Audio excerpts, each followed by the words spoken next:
really when COVID hit in March 2020, some would argue it was before that. The federal government stepped up and said, we have, historically it's been called the digital divide, and it really exposed our nation. And actually, it was, in my opinion, my humble 2 cents, national crisis.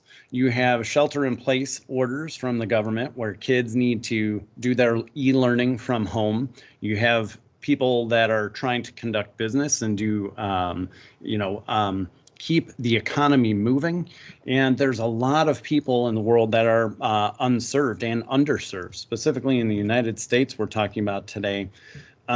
Chris, question for you. As far as stimulus money from these COVID relief bills, where do you feel the most, or where do you see most of the money is being appropriated today to help that cause?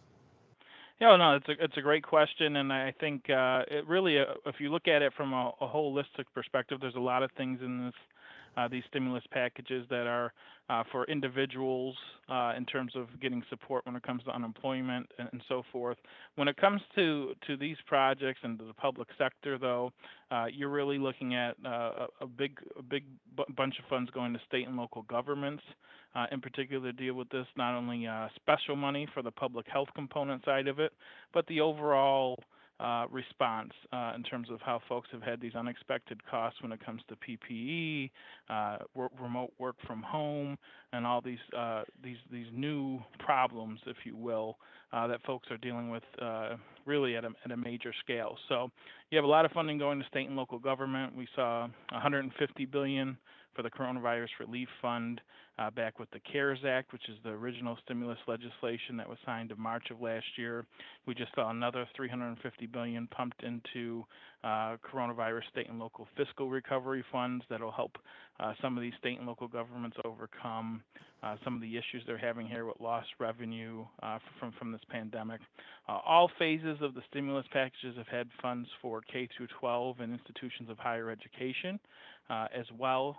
That includes both public schools, whether they be charter, and even parochial and not-for-profit schools. In the latest couple of rounds of relief, we've seen funding going in that direction. So, K through 12, higher ed, state and local government, and certainly healthcare as well.